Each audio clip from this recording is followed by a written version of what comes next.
Hi everyone, this is take 2076. My name is Dina Babel. I'm the voice of Fatherless Daughters, and you're on my YouTube channel with my main girl, Gaelle Wine. Wine is my new last name. Recently got married. Don't you want to punch her? Who has the cool last name Wine? I mean, are you kidding me? Gosh, I got Babel, like table, but people call me Bubble, Dina Bubble. My name is Dina Babel, just, in the Southern accent. Well, mine is filbert. Filbert is a nut. Oh, and wine. Up. So all I need is cheese, and I'm right there with the. Girl, you shouldn't have told me that. So Gaelle and I have been friends for a long time, and she also serves on our board on our charity, the Fatherless Daughter Project. So I wanted to have Gaelle on to talk about fatherlessness because we were in a very deep conversation about corporate America and how it affects you being somewhat of an overachiever or workaholic as a fatherless daughter. So let's let Gaelle tell us a little synopsis of her fatherless story. Yes. So let's start with, the background, and then we can kind of dive into today. So fatherlessness for me started with my grandfather. He was very instrumental in my life growing up until I was 7, and he passed away of cancer.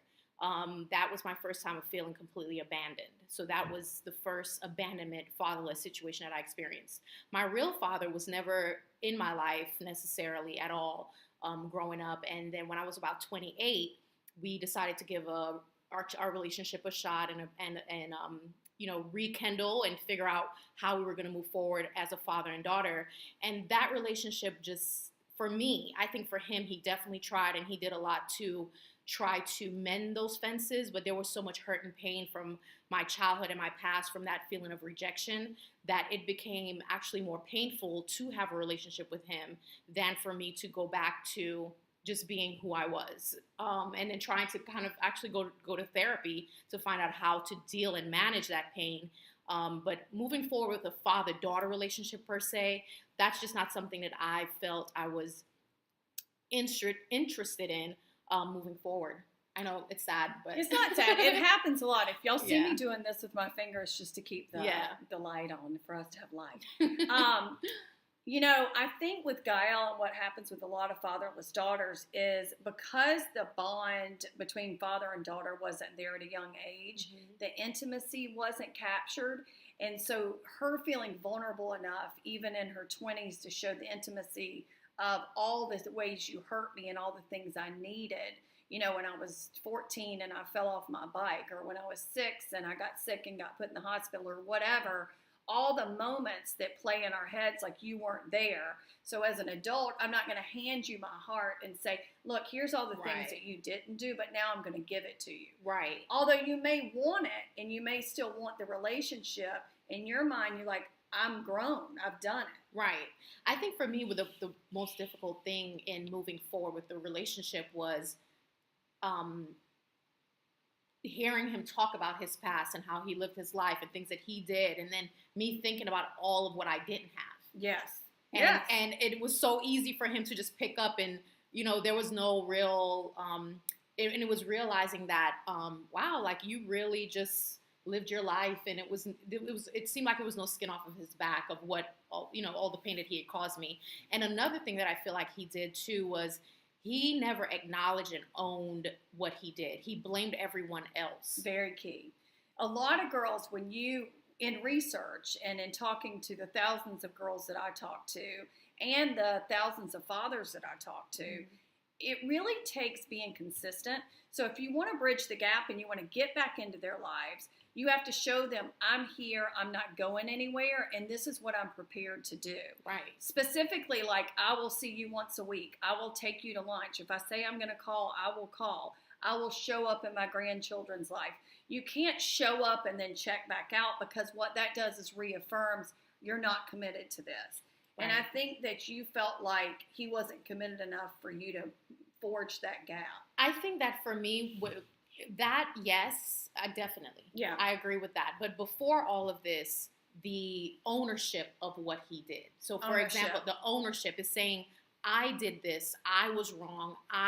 Instead of saying, well, your mom was this. Exactly. Your family was this. Well, I did this because of this reason. I did this because of this reason. And therefore, there's no real sense of regret identity. or there's no regret. Identify. There's no do you truly feel sorry for what you did? When I had the last conversation with him, I said, are you sorry for what you did? I want to know that you feel sorry. And what did he say? He hesitated. You were like, that's it.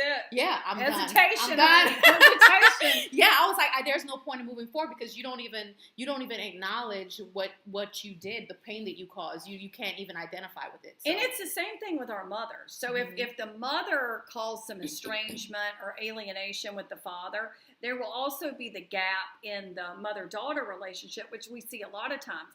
We as children and as Gaelle, you have to forge your own decision. So it's not up to your mother to tell you or your father to tell you.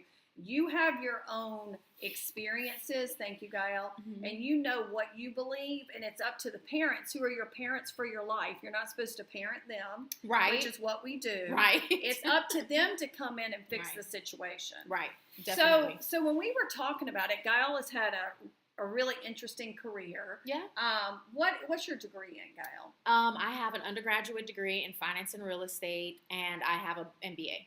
Get it, sister. MBA. So Gaelle is an overachiever. But the reason why I want to talk about this is these statistics from the 60s and 70s are not the real deal, people. Ooh, the lighting gets better as I scoot in. Let me scoot in. Maybe we should scoot in a little bit. The statistics aren't right. Like that say, you're going to have a child out of wedlock and you're going to end up in jail and you're going to maybe be on government assistance. Some of that holds true. I'm not taking away from that because there's poverty in single parent homes and it's hard to take care of kids with two people, let alone one. So there is that subset of people. But what happens with fatherless daughters is they learn very early on, and you stop me if this isn't true, because I might be speaking about myself, but they learn very early on that if I'm going to be successful, I have to do it. Yes. I have to do it. Yes. I'm going to have to figure this out on my own. Just like when my dad left and after he passed away and I knew, okay, we're going to have some financial issues here, I learned real early, I'm going to go out and I'm going to make my own money and I'm going to do better than anyone ever thought I could because I don't want to feel this vulnerable and this unsafe financially. Yes, that is 100,000 million%. Oh, girl. It is. No, it is. I could speak for days about this because that is 100. I was always trying to overachieve and it came from a place of that hurt. Yeah. That void, that hurt. Because you're trying to find your worth. Yes. You're trying to find your worth. And it's whether it was in school, getting scholarships. I mean, all of it was part of what I fell into. And it did come to a point where I had achieved everything. Not saying that that's like I'm, the best thing ever, but I had achieved all the things that I had set out to do. I had traveled all over the world. I had these degrees. I had a good job. Like all of the void that was pushing me the whole way along, I had achieved it. It was there.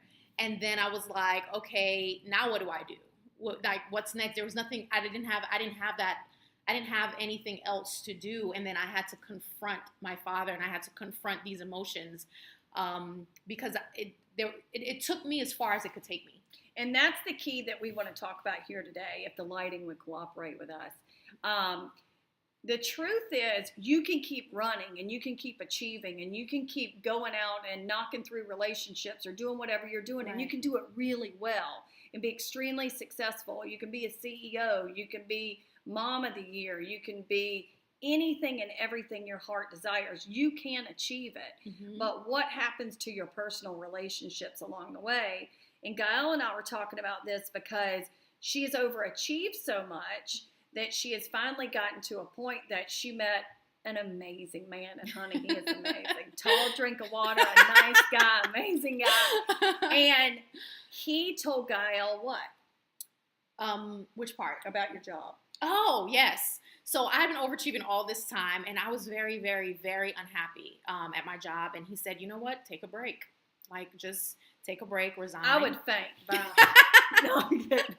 And he said, take a break and it's okay. And I struggled. I literally had sleepless nights. It was so hard for me to relinquish that control and be that vulnerable to someone else that I almost sabotaged it. I was like, girl, we know. I've been there, done that. I was like, there's no way I can do this. So it's only been 2 weeks. So I haven't been in this situation for a long time, but it does feel good. And I think that I'm adjusting okay. I am going to go back to work, but it's just the option of taking a break for a couple of months or a couple of weeks and saying, let me reset. I never had the option, to reset. Right. But girl, she's faking it. Let me tell you why. So we're sitting there at lunch, which is what brought this, why we decided to put this on camera. And sister over here is deciding to reframe her whole life and go out with a new career and do all these things in her reset. Because she's back on that merry-go-round trying to go out and do. Right. And she also wants to become a mom. So I said to her, in all my knowledge, I said to Gaelle, well, when are you going to take some personal time? Because guess what? You have achieved all this, but now you got to put that work and that energy into your personal life, because you've met this wonderful guy and he's given you the reprieve and the time to figure out what you want and who you want to be and to be a mom and everything else. Right. But because we're the master of success, we're like, well, we can do that too. Let's put that plate up. Right. I'll be a mom. I'll be a stepmom. I'll go start a new career. Oh, I'll do a charity. I'll do this.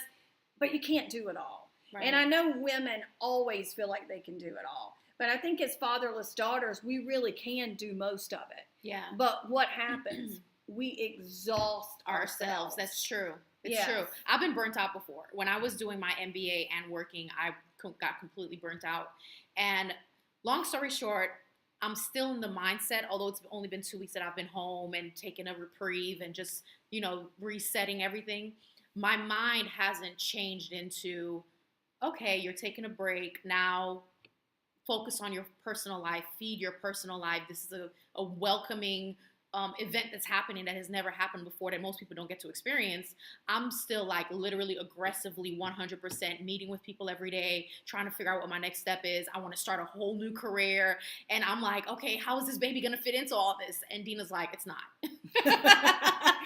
I mean, because I can't do it. I stress out. I mean, I'm trying to be the voice of fatherless daughters, have a charity, work, do all these things myself, have 2 wonderful children, and all the things that you try to do to create a home and a marriage and, bring them the bacon and all the stuff. You can't do it all. Right. And I think the beautiful part is I've watched Gaelle evolve in her fatherlessness. Yeah. And I've seen her become more vulnerable.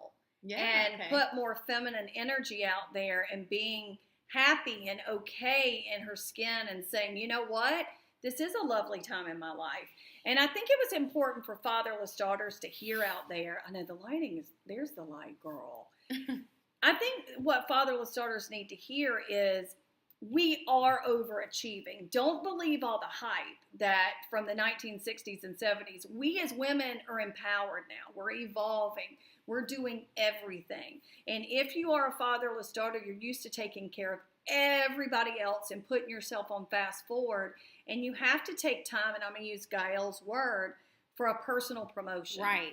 That's what I'm doing right now. Girl, she's in a personal promotion. I am. I gave myself a personal promotion.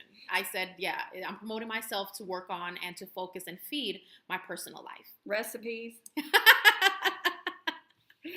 Yeah, I mean, I think it's necessary, and I welcome it, although it's hard, and I need people like Dina to check me at times, because I came to her yesterday, and I was like, I met with this VP last week, and he has this great opportunity, and it's a complete career shift from what I was doing, and it's a 3-year program. And by the way, I want to get pregnant. Yeah, and she was like, no, you're not going to do that. That's not where you're at right now. And I was like, yeah, okay, maybe you're right. Okay. Well, and I'm talking to myself about it too, believe me. But it's true, because now I'm kind of like, okay, how do I do this? This is where we're at. This conversation happened yesterday, and I really take heed. I understand exactly what she's saying, and I'm like, how do I do? I've given myself the permission to do a personal promotion, but now what?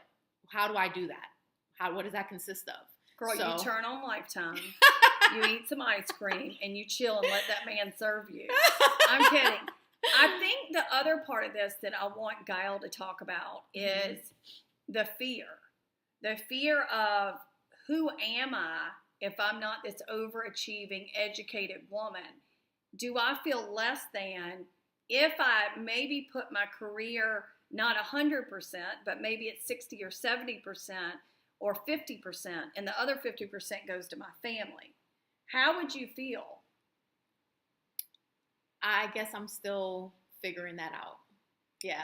I don't know. Like that is the question mark right now because it's a shift. It's a shift in thinking. It's a shift in everyday. Are you scared you're going to get bored? Yeah. Sometimes I look at people with those lives and I think, oh. Yeah, what are they doing? Yeah, like, oh, yeah. But a lot of times I look at those girls and I'm like, I'm going to pick up my kids rushing around in the grocery, to pick them up at school or whatever. And I see these moms that are totally chill and they play tennis or whatever. Right. And I'm over here freaking out on conference calls and doing everything. And I'm thinking, I think they might have a better life than I do. Maybe they figured out something. But the truth is we're all running around crazy and whatever we're doing. And women have to empower one another. But I think what goes with fatherless daughters is you emulate your parent, the same-sex parent. So you have your mother there and you see her achieving, her getting it done. And subconsciously you take in, I don't need a man. I got this. I'm going to do this. And for me, when it came down to getting married and settling into having children, I was 39, 40 years old. In my mind, I was like, marriage and children may equal boredom for me. And what it really means is I have no playbook. This is one thing I can't go out and capture. Right. I have to be vulnerable and I have all these other emotions I have to deal with. And what I didn't learn or maybe get in my childhood, I'm going to now have to put on display and act like I know what I'm doing as a mother or a caregiver. True. Yeah, I agree. You hit the nail on the head. Yeah. I think that it's uncharted waters. And I think that the insecurity comes from your own situation as a child. Like, can I love on that level? Can I be a great mom or parent on that level when my parent or parents couldn't do it? Yeah. So I think that is definitely one of those things that's fearful. Whereas everything else, as of someone who has achieved some success with career, you've been working at it since you were in elementary school and junior high school, and you kind of know, and then you get to college, and it's something that you've already grown, and you can do that. The other piece is the piece that I think that needs work, because you do have that fear of the fact that, my parents my parent was not there for me in that way. And am I emotionally sound enough to be there for someone else on that level? Because you don't want to repeat what they did, but then again, you don't want to be the overbearing helicopter mom that's doing too much. I have been overbearing. So Gaelle and I have something in common, that we married these wonderful, patient men. Very patient. That my husband is definitely a saint, believe me. Isn't it weird how everybody's like, oh, they're so great, and you're like, what about me? I'm like, wait, I'm good. Oh, people tell me all the time. They're like, oh, but your husband, I saw him out with your kids at the park. Da, da, da. And I'm like, well, great. I was with them all day yesterday while he was at work. Today he took them to the park. It's true, exactly. I told my husband, I was like, do your friends say that I'm a good woman? Because I hear this from my family and friends all the time, how great you are. Yeah. And so I want to know that it's being said to you on your end too. You are a great woman. You'll be a great mom. Thank you. I think the thing that is interesting to talk about, and something that we should talk about, is it's fearful when you see your friends or other women taking to motherhood very effortlessly. Yeah. So as a fatherless daughter, you're still a fatherless mother. You're still a mom who is walking around maybe a little ill-equipped. So like when I had my daughter and I saw my husband and her have this bond, and then I realized what we call age matching in the book. I was 3 years old when my dad moved out of the house. And when my daughter turned 3, I remember her running to the front door, and there's glass in my front door. And I remember her going, Daddy, Daddy. And I had this moment like, oh my God, how about if he's not around? How about if he's not this? And then thinking, are they spending too much time together? Do I have to warn her? Do I have to hold her off? Or at night when they would be watching television, I'm like, it's 8 o'clock, she has to go to bed. It's 8 o'clock, she has to go to bed. And my husband's more like, well, let her lay here and watch a show. That's what I wanted with my dad. And I'm over here, TikTok. We got to stay organized, because I'm trying to run it as if I'm a CEO. Yeah. Versus using my heart as her mother, who wants to snuggle on the couch with her. And there's a lot that goes into that, and you learn so much about yourself, because fatherlessness is a journey, and it evolves and changes as we grow and change. And Sometimes we see fathers that are better grandfathers than they could have ever been fathers, and they learn how to father that way. That's a whole other bit of business that we have to deal with. But the truth is that you're going to always lack some of the things that you didn't get key to your development. Right. You can, and you are always going to be your own cheerleader. That's what we are as fatherless daughters. I agree. But in that cheerleading, you have to be vulnerable to fail. And that's what makes you beautiful. And that's what makes you human. And instinctively know that when you're sitting with another fatherless daughter having lunch, and you see her on that wheel of trying to achieve and overachieve, and you say, wait, hold on. You got it. You got the guy, your life, you've done your therapy, you've done your work, you've had your breakthrough. Now it's a celebratory time. Now you get to take a breath. That's very true. Think of all this beautiful life that's ahead of you. Right. And I think that's what's great about sharing. I was actually apprehensive to do this today, but I do think it's good. I bought her Chick-fil-A. She did. I'm a big spender. But I think that's what's important is as fatherless daughters, sometimes we feel like we're the only ones that understand, because I didn't grow up in a family where any of my cousins, my mom has 7 brothers and she has 1 sister. So I have 8 uncles, and they all were in their daughters' lives. They all were present. They were there. And so I saw what it was like to have a father. And my situation was so drastically different that as I got older, I realized that I had to be accountable and say, I have to have some issues. There has to be issues there personally, my personal life. And acknowledging that, I think, in going into parenthood, thinking of all the things that you're going in as an imperfect person. You're going in as a person that's flawed. And acknowledging that and knowing it so that when the situations like with your daughter and your husband come about, you kind of know how to manage it. Yes. Yeah, because a lot of times, the word flawed I like and I hate at the same time, because we are flawed in a way that emotionally we're a little unable to tap into some of that vulnerability and intimacy. But in a way we're not, because we've learned to be our biggest cheerleader. We've learned to power through things. We've learned to be leaders and focused and have this great fortitude, where other people might say, well, this is too much for me. I'm just going to lean on my parents because, hey, I'm going to quit this job, or I don't want to pay my rent. I'm just going to go back home. For a fatherless daughter, you're like, look, I can't. I don't have a plan B. Yeah, it's true. And so I'm going to have to keep working through this hellacious job. Right. Or I'm going to have to work harder to do this and do that.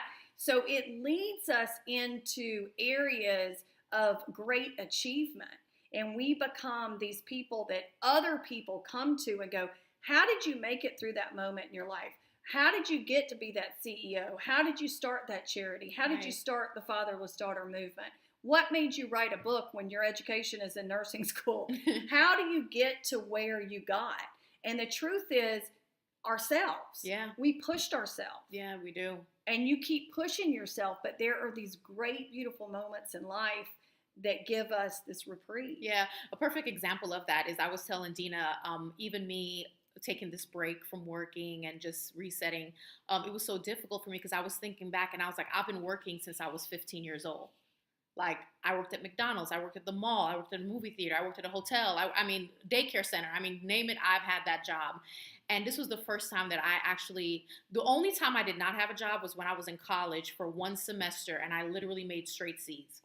And it was because you needed to have a lot going on. I needed to have everything going on. I needed only 4 hours a day to study or else. And it was just because I had so much time on my hands, I didn't know what to do with it. And I just did not perform well. So I was like, I got to get a job if I'm going to get my grades back up. And so that's what it was. So taking this break now was very hard because I was like, I don't know if I can do this. And then the first couple of days that I was out of, I was home, I literally called my mom and was like, I can't. I don't know what I did. I don't know why I did this. This is not going to work for me. But now it's been a couple of weeks now and I'm resetting, but it's not something that's easy, but I'm trying to embrace this personal promotion, as Dina's saying, and trying to reset my thinking into saying, all that stuff is going to work out. I've achieved it already. It's not going anywhere. I'm still who I am. But there's another part of me that needs nourishment. It needs to be developed. It needs to grow. It needs to be fed. And I'm going to be open to that because that's, it's part of life. That's beautiful. Yeah. You do have to be open because it's not just all about you overachieving. It's also about you coming full circle, and everything is about love and finding others to love, to give and receive love.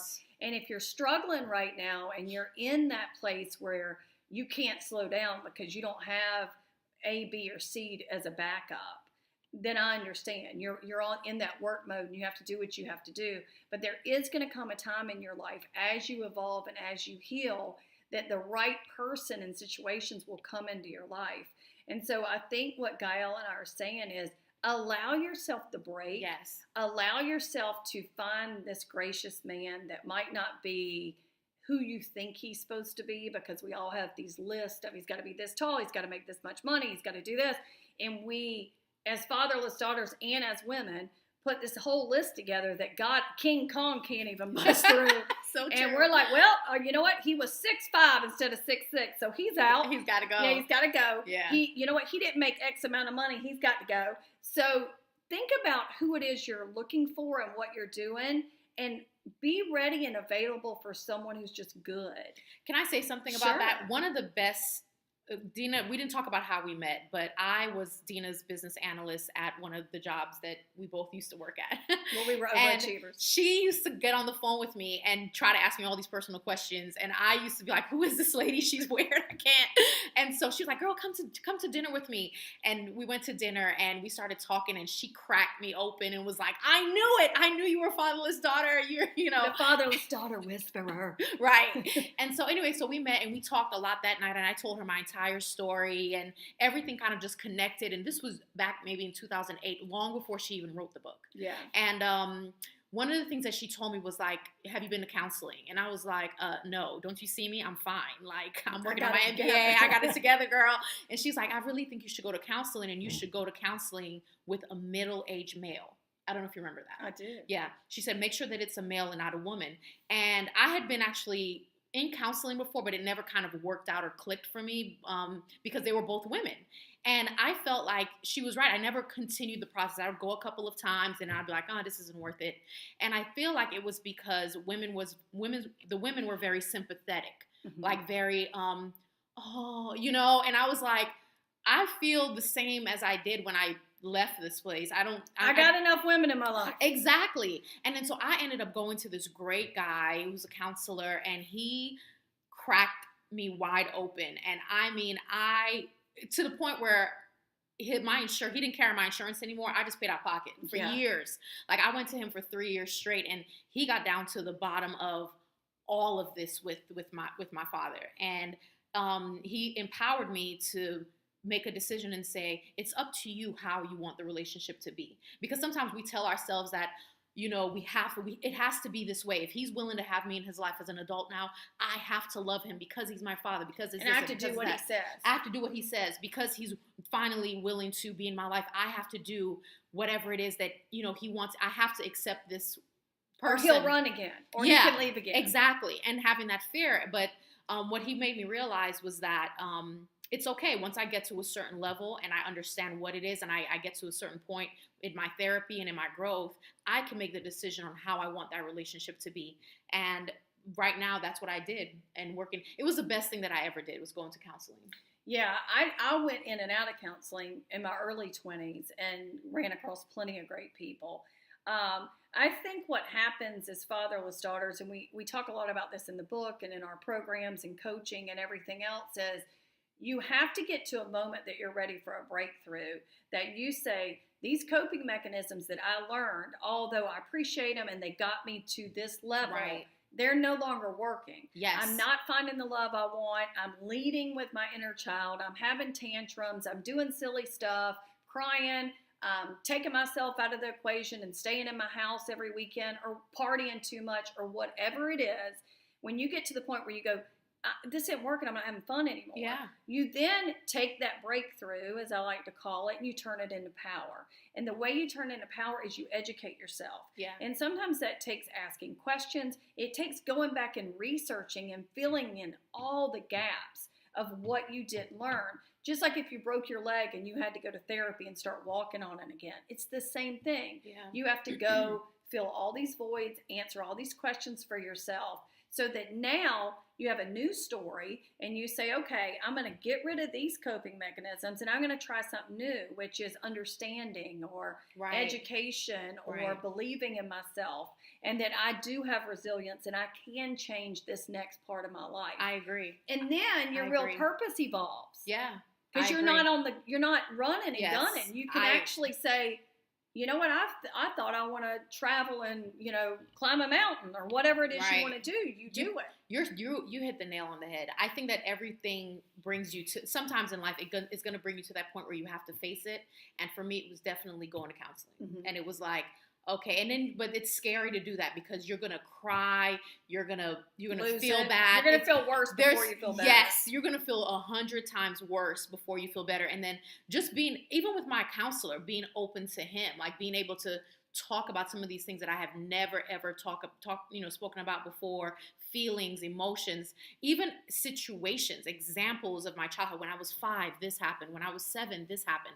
Being able to just let some of that stuff out and cry about it, cry through it, and get you to the point where you're like, okay, wow, okay, I feel better. I feel better. And now what do I want to do with these relationships? How do I want to handle them? And come from a place of healing, and not from a place of a wound that you covered up. Victim. Yeah. Victim. You're not a victim. It's not a wound that you covered up. It's something that you had to rip off the bandage, let it get exposed, pour some whatever it is in there and let it sage heal. Sage that girl. Pour, and then let all of that stuff come out. Reroot. And then let it heal. And then now you're a new person, you're a new being, you know how to handle your relationships better, boundaries. And then you just wait for God to bless you. Mr. Wine comes in. Yeah. That's what happened.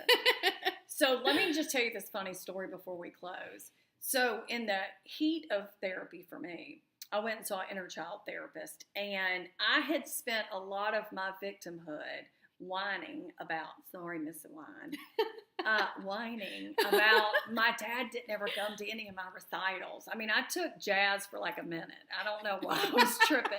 But I had this in my head that was my go-to story. He never saw me perform or whatever. And so this therapist, God love her, was like, okay, tell me something and I said, well, I had this jazz routine. So she goes, next week when you come in, I want you to go find an adult leotard.